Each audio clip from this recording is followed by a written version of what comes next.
Ya, selamat sore semuanya. Untuk topik kali ini kita bahas tentang kegawat daruratan respirasi dan bagaimana manajemennya. Oke, kita mulai slideshow. Nah, untuk perkenalan, kita tentu tahu anatomis bayi dan anak itu berbeda dengan orang dewasa, sehingga segala ilmu kita tentang orang dewasa itu ada beberapa yang tidak bisa kita aplikasikan kepada pasien-pasien anak. Nah, sedikit banyak, walaupun mungkin ini ada yang penting, ada yang nggak penting, tapi beberapa berpengaruh dengan manajemen kita nantinya. Yang pertama adalah kepala bayi memiliki oksiput yang menonjol. Nah, oksiput yang menonjol ini membuat bayi itu posisinya harus kita modifikasi posisi tertentu supaya airway-nya lebih lapang. Biasanya kita ganjel bahunya supaya airway-nya lapang. Terlebih lagi, lidahnya juga berukuran besar. Kalau kita tidak membuat posisinya setengah ekstensi, yang ada nanti airway-nya tidak clear. Kemudian epiglotisnya lebih lunak dan lebih sempit, terus proyeksi laring pada vertebral cervicalisnya lebih tinggi, itu biasanya sih nggak banyak berpengaruh ya. Nah, laring anak berbentuk corong. Ini berbeda dengan orang dewasa yang laringnya berbentuk silinder. Karena laringnya berbentuk corong, otomatis kita dalam pemilihan ETT sangat disarankan pemilihannya ETT-nya yang non-cuff. Kenapa? Karena kalau misalnya berbentuk kerucut, biasanya itu akan menyebabkan kerusakan pada jaringan sekitar laring karena laringnya berbentuk kerucut. Gitu. Kalau dewasa berbentuk tabung, ya kalau dewasa berbentuk tabung kita kasih ETT-nya dengan cuff itu nggak ada masalah. Kemudian trakeal bayi lebih pendek. Nah, di sini trakeal lebih pendek sehingga dalam pemasangan ETT untuk kedalamannya harus kita hitung, harus kita perkirakan, nggak cuma dari kita dengerin simetris kanan dan kiri aja. Ya. Kemudian yang lain-lainnya sih nggak banyak berpengaruh. Nah, ini adalah visualisasinya, ya. Kemudian untuk otot-otot pada dinding dada sendiri bersifat elastis sehingga kalau misalnya usaha nafasnya berkurang, kapasitas paru untuk pertukaran gasnya juga berkurang. Jadi otomatis kalau misalnya ada gangguan pada pernapasan, misalnya karena pneumonia atau trauma yang menyebabkan otot-otot nafasnya terganggu, itu akan mengganggu ventilasi dan yang kemudiannya akan berlanjut mengganggu oksigenasi. Kemudian kebutuhan oksigen ini atau dengan kata lain kalau dengan ventilator adalah volume tidal. Kalau orang dewasa kita pakai 3-4 mililiter per kilogram berat badan. Sedangkan kalau pada anak itu kisarannya 6-8 mililiter per kilogram berat badan. Nah, kondisi tertentu membutuhkan volume tidal yang lebih kecil atau lebih besar, tapi itu nanti pada variasi-variasi tertentu. Tapi secara umum pada anak itu dibutuhkan kapasitas parunya 6-8 mililiter per kilogram berat badan. Nah, ini adalah beda jalan napasnya yang tadi saya jelaskan. Intinya kalau pada laju pernapasan pada anak itu laju nafasnya lebih tinggi daripada dewasa. Semakin bertambah umur, laju pernapasannya akan semakin pelan.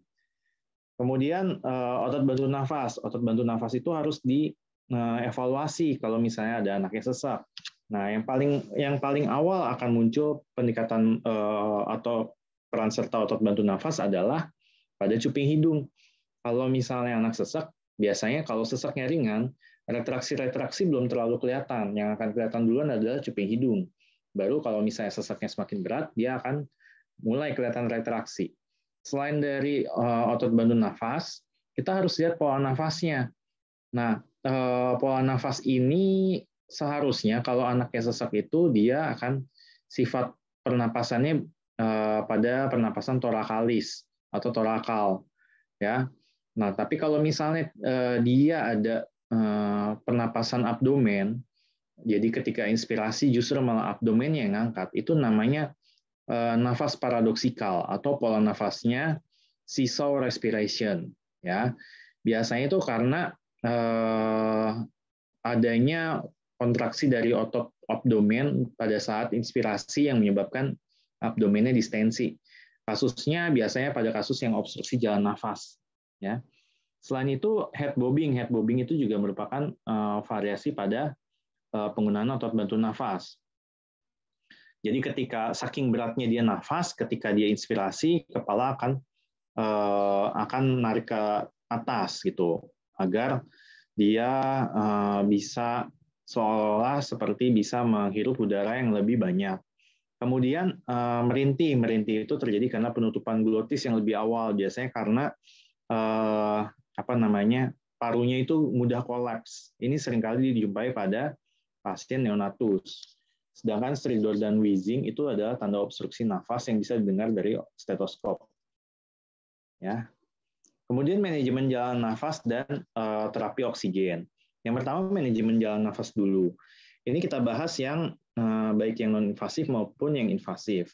Yang paling mudah ada dari oropharyngeal airway sampai krikotiroidotomi atau krikotirotomi. Ya. Nah, oropharyngeal airway artinya kalau dari namanya dia untuk membantu melapangkan airway dari oral hingga ke area faring. Nasopharyngeal airway biasa dari nasal ke faring.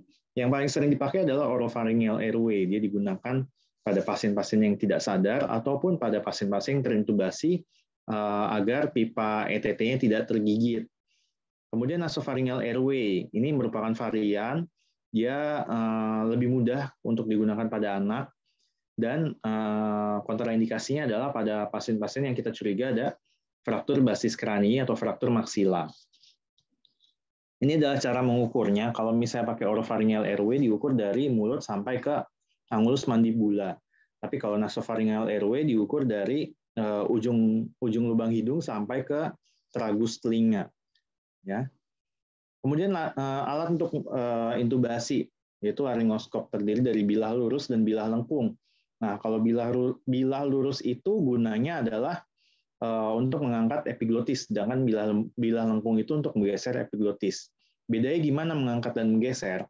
Mengangkat itu artinya ujung dari bilah lurus ini dia adanya bukan di pangkal lidah, ya, tapi benar-benar nanti epiglotisnya kita ikut angkat gitu. Kalau pakai ujung lengkung, kalau kita belajar ilmu dewasa atau ilmu anestesi, ujungnya kan di valekula atau di pangkal lidah. Jadi diharapkan dengan kita menekan pangkal lidah ke atas, epiglotisnya juga terangkat.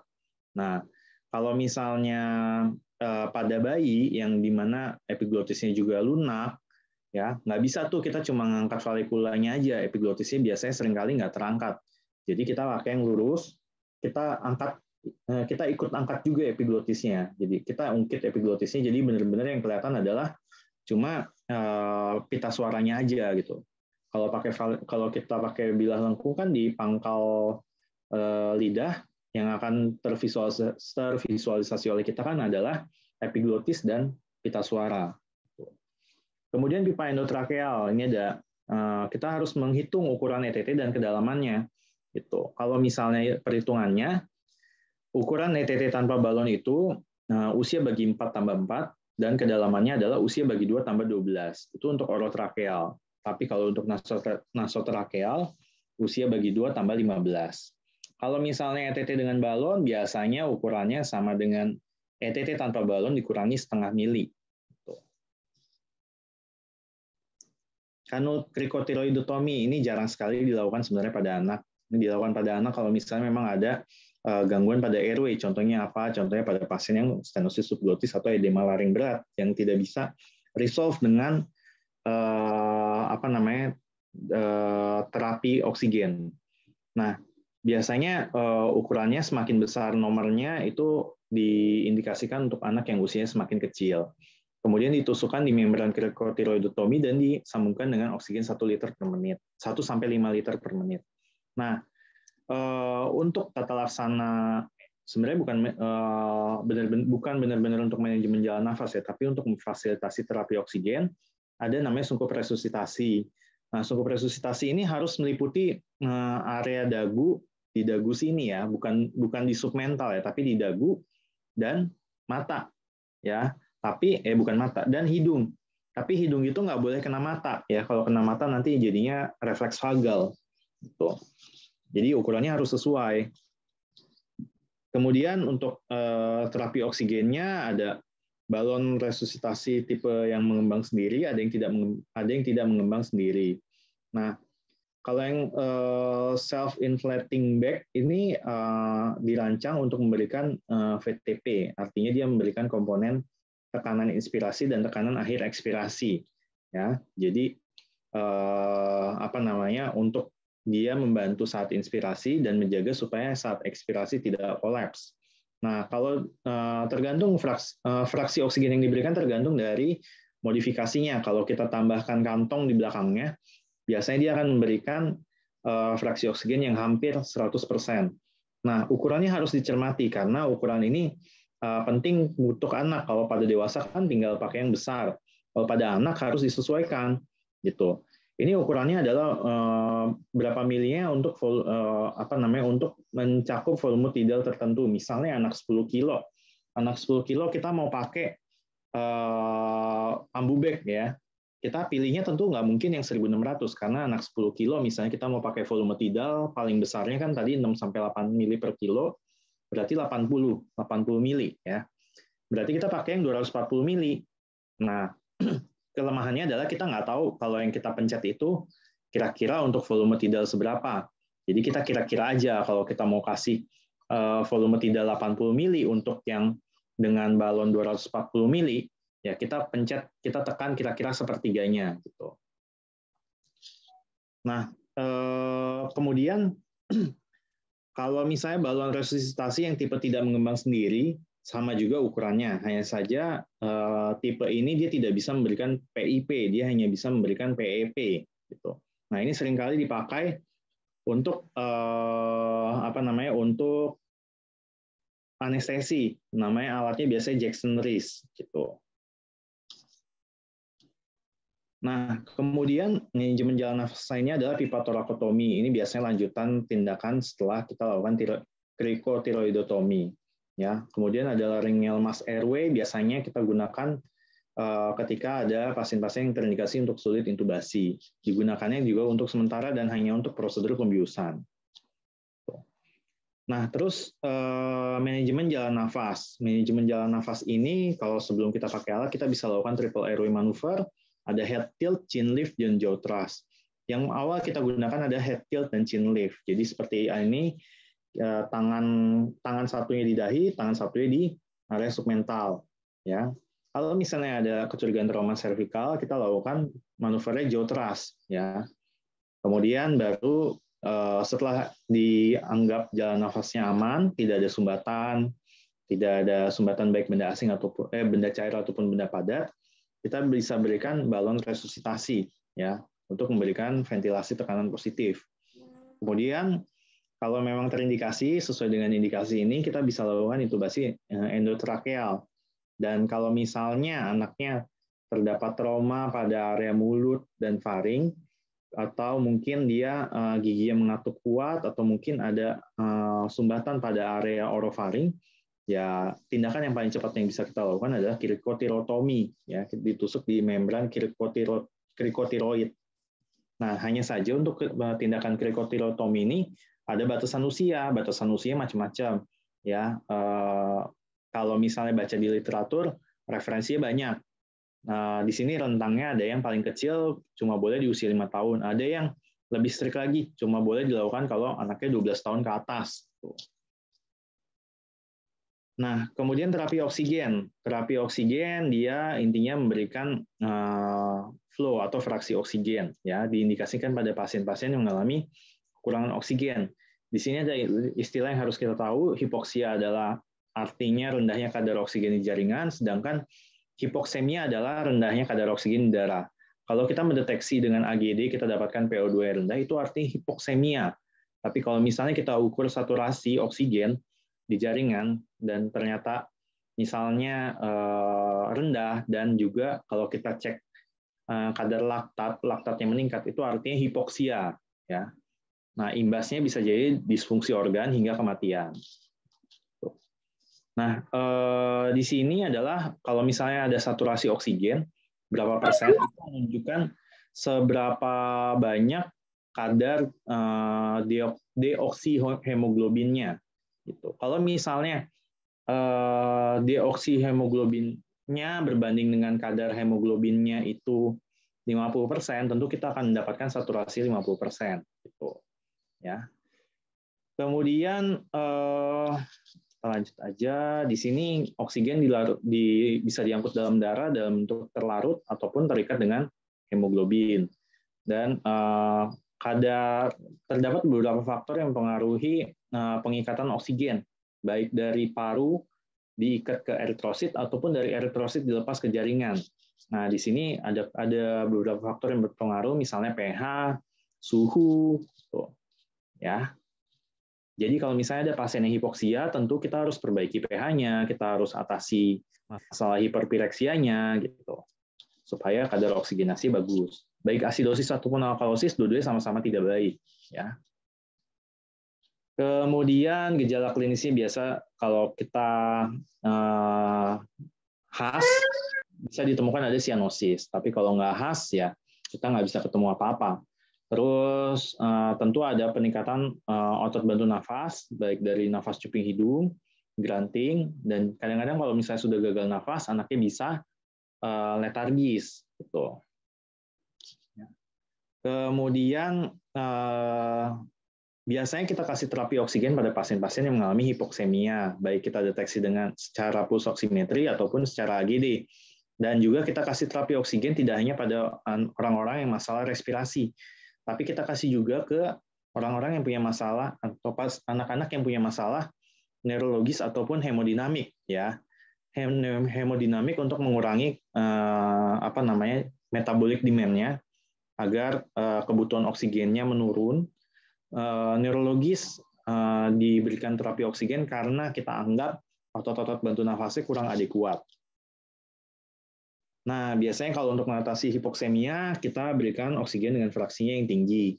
Untuk menurunkan usaha nafas, biasanya dengan kalau misalnya anaknya semakin besar, kita cukup memberikan flow atau konsentrasi oksigennya kita naikkan. Tapi kalau misalnya anaknya kecil, biasanya kita mesti memberikan pressure, baik bentuknya dalam bentuk PIP ataupun PEP. Kemudian kita juga harus mengurangi beban kerja dari miokardium. Jadi kalau misalnya pasiennya dalam kondisi oksigenasi kurang bagus dan kondisi jantungnya kerjanya kurang bagus atau berbeban berat, ya kita harus kurangi bebannya atau kita tingkatkan kontraktilitas jantungnya. Gitu. Nah, di sini macam-macam. Yang paling sering kita gunakan adalah sistem aliran rendah atau low flow. Low flow itu paling rendahnya adalah kanul oksigen atau nasal kanul. Paling tinggi biasa kita berikan antara rebreathing mask atau non-rebreathing mask. Ya. Rebreathing mask biasanya kita pakai kalau pasiennya PCO2-nya rendah. Tujuannya adalah supaya anaknya tidak semakin rendah PCO2. Semakin tinggi kita kasih fraksi oksigen, biasanya berbanding terbalik dengan kadar CO2-nya. Jadi kadar CO2-nya akan semakin menurun. Oleh karena itu kalau pasien-pasien yang asidosis, hati-hati kalau kita kasih oksigen fraksi tinggi. Ya, semakin tinggi kita kasih fraksi oksigennya dengan baik dengan ventilasi mekanis ataupun dengan dengan low flow, yang ada malah PCO2 makin menurun, kemudian anaknya apnu. Oleh karena itu, kalau pada pasien-pasien yang tidak ada masalah pada sistem respirasi, tapi dia ada hipokapnia, pilihannya adalah memberikan rebreathing mask. Nah, berikutnya adalah sistem high flow. High flow itu bisa sungkup dengan sistem Venturi, headbox, atau fast stand. Ya, headbox itu udah jarang kita berikan, Venturi mask itu kita nggak ada, fast stand juga nggak ada. Nah, ini adalah kurang lebih kira-kira fraksi yang kita berikan bila kita menggunakan masing-masing modalitas terapi oksigen. Nah, kalau kita membutuhkan tekanan, kita akan cari alat-alat yang bisa memberikan tekanan. Tekanan itu ada dua komponen, peak inspiratory pressure atau positive and expiratory pressure. Nah, alat-alat yang memiliki kemampuan untuk memberikan positive and expiratory pressure adalah CPAP. Ya, CPAP itu bisa dipakai atau bisa dimiliki oleh berbagai macam alat. Biasanya pada neonatus tuh yang paling sering pakai CPAP, ya, bubble CPAP misalnya. Atau yang bisa memberikan PEP tidak hanya CPAP, tapi ada juga misalnya high flow nasal kanul. Tuh. Kemudian kapan menghentikan terapi oksigen? Kalau misalnya ternyata keadaannya stabil, hipoksianya teratasi atau hipoksemianya teratasi. Kemudian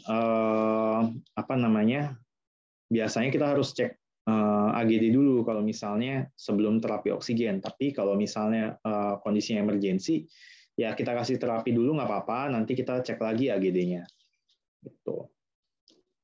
Terus efek samping terapi oksigen macam-macam. Biasanya karena kadar oksigen terlalu tinggi menyebabkan radikal bebas. Biasanya kalau pada neonatus itu menyebabkan kelainan pada mata, ya.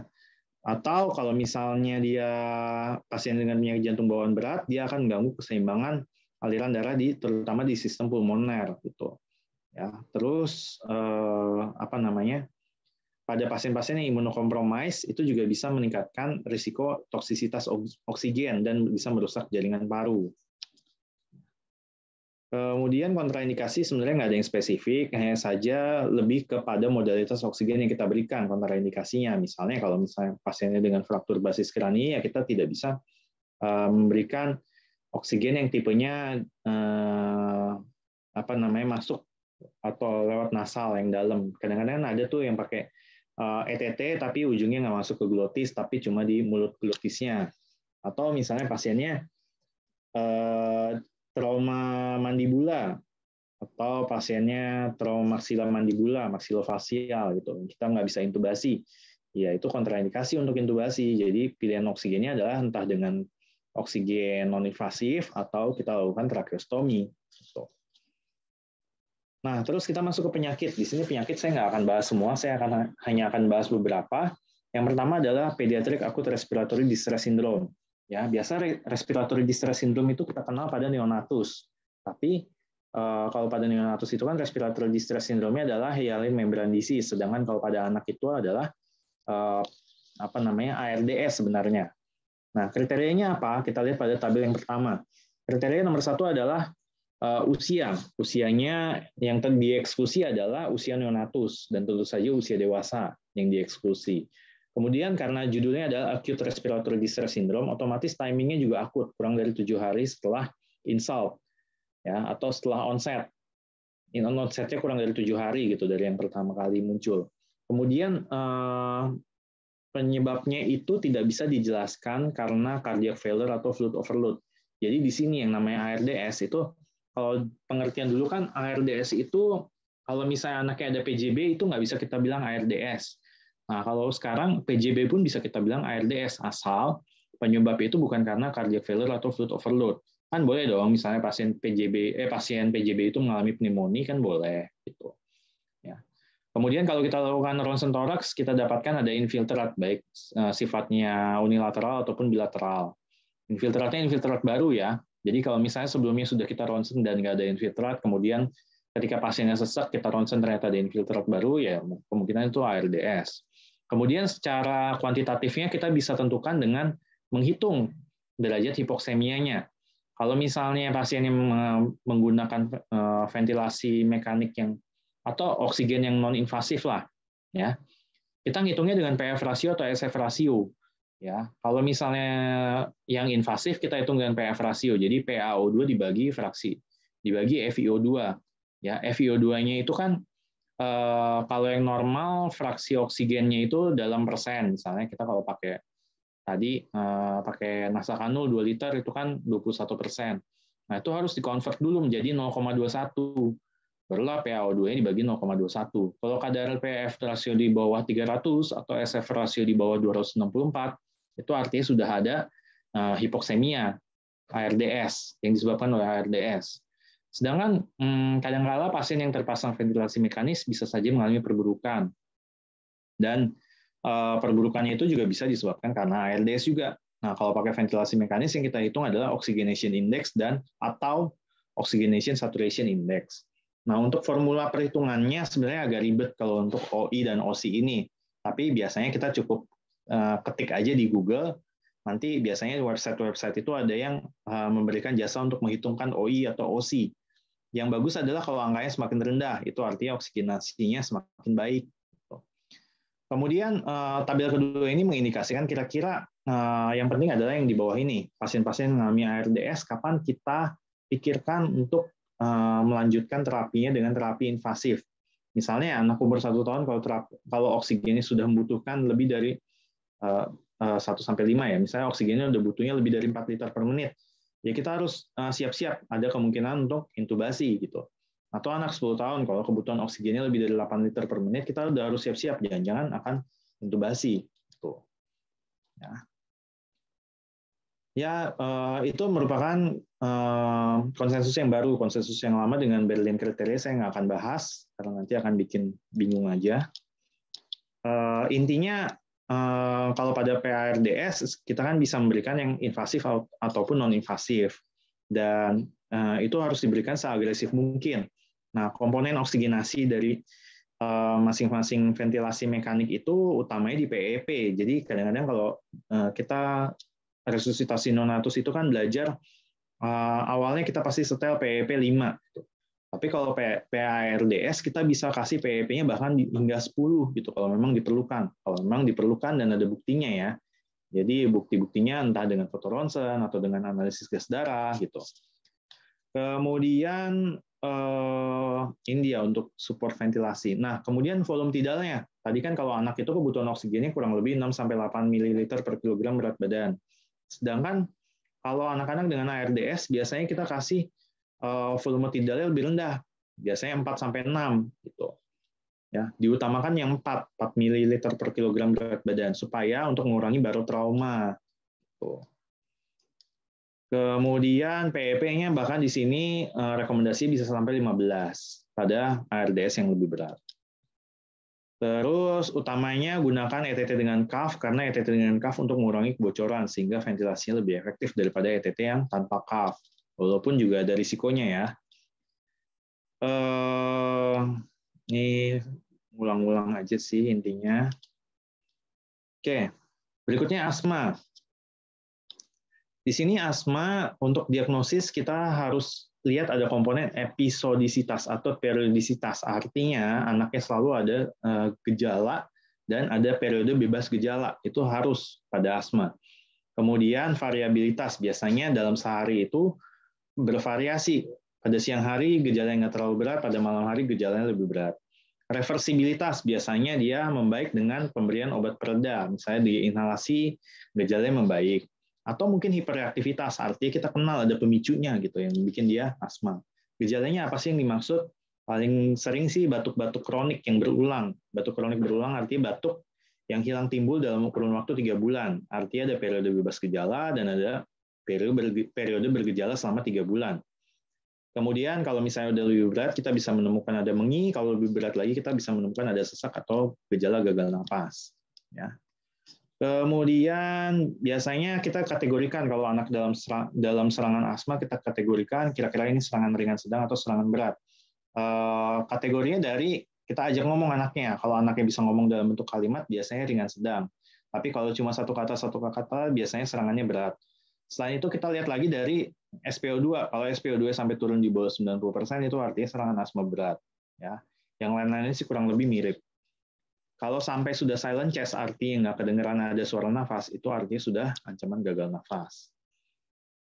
Nah, kalau ringan sedang, ya sebenarnya mau ringan sedang mau berat, kita utamanya nomor 1 adalah kasih oksigen, dengan target saturasi oksigennya bukan 100%, tapi di atas 94%. Ya. Kemudian inhalasinya, kalau kita tahu gejala ringan sedang, kita bisa mulai dari salbutamol dulu. Ya. Tapi kalau serangan berat, kita kasih salbutamol dengan ipratropium bromida. Mereknya yang paling sering adalah Combifen. Gitu. Kalau salbutamol aja bisa Ventolin, bisa Velutin. Gitu. Nah, kemudian diinhalasi sebanyak 3 kali dengan sekali inhalasi durasinya 20 menit. Kemudian setelah inhalasi selama 3 kali berturut-turut, kita evaluasi lagi. Kira-kira serangannya membaik atau enggak.